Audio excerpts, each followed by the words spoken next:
With Youngs VOS, www.youngsvos.com. I'm going to show you some tricks here about things that possibly you've forgotten about in the past, or maybe you were like some and never even knew that they existed. And what I'm talking about here is something called grip editing. I'll show you what that is. I'm going to draw a line real quick. And you'll notice here that when I select that line, you've got three little blue dots. Those things are called grips. They can be different colors, they can be different sizes, that's all in your settings. We're not here to go into that right at the moment, but what I am here to show you is that you can move things around by that grip. If I have two lines, of course, select both those lines, I can actually join them together by that grip. If I pick the center grip, I can move it out. If I pick the center grip and put it over here, now I've got this line connected to the center point of this line. The middle grips are always dead center on the line. Okay, we'll pick this one up again by the grip. Whoops, sorry, I double clicked.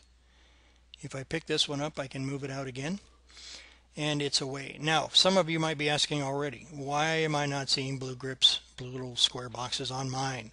Well, the reason is there's a setting called grips. When you turn that on, or type in the word grips at the command line, if it's set to 0, you'll not see the grips. Okay, so that's quite simple. Grips. Turn it on, set it to 1. There are other settings, we're not going to go into those right now. Alright, so there you have it, grips. Now let's get into the real editing and power of this thing. When I click on one of the grips, it turns red. I can move it around. I just showed you that. However, what you don't know, or what possibly you don't know or forgotten about, is if you look at the command prompt, it's in this mode called stretch. If I hit the space bar, I can go to the move mode. I can go to the rotate mode, scale, and mirror. Okay, so if you keep hitting the space bar, you'll see it just toggles through those 5 until you get to the one you want. That's the first thing you need to see. The second thing you need to see is there's some options down here. For example, base point, copy, undo, and exit. The capital letter in each one of those is the command. So this time I'm going to be moving the line as you see me moving it around here on the screen. But as I move it, I want to make copies. So I'm going to hit C, enter.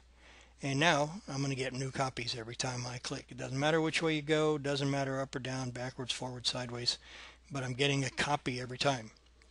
That to me is a whole lot easier than a copy command where you have to pick base points and all kinds of good stuff. Now sometimes I realize you need that base point. In that case you can do the B for base point and select the base point, and you can do something like near, right there, near to that line. Now I've got the base point that I've got it gripped by, but I can still go back and do the C for copy. Now I'm copying it to, for example, the end point of that line, the end point of that line down there, however I want to do it. Okay, so you can combine all of these features at the bottom. Alright, let's go ahead and get rid of these and do it again. This time I'll show you a little bit different method of doing it. I'm going to zoom in a bit here so I don't have to go quite so far.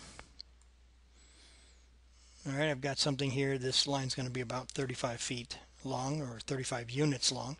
This time when I go to the grip and do a move and do copy, I'm going to bring it out here, and this time I've got my perpendicular abilities, these stretch modes going straight up or straight down. I can do that. So this time I'm going to go over here and let's just go 10 feet. So I'm going to type in the 10 and hit enter. Now I'm going to hold the control key down, and if I do that, it jumps to an array or a spacing of whatever I typed in of 10 feet, and you can see it doing that. Now to me that again is a whole lot easier than doing an array command for something that you know, maybe you just need those 5 or 6 or 10 right there really quickly. Fairly easy way to do it without going and filling out all of the information about an array. Okay, let's get rid of all these things again, and we'll do another one. Let's draw, I don't care, let's just draw another line, it doesn't matter. Alright, and let's go back to the grip mode again, and this time I'm going to hit the space bar twice to rotate. Obviously I can rotate this thing around, but again the cool part is if I hit C for copy, I can make several copies of this thing going around very quickly. And there you have it. Hope you learned something. Hope you don't forget it in the future. Have a good day.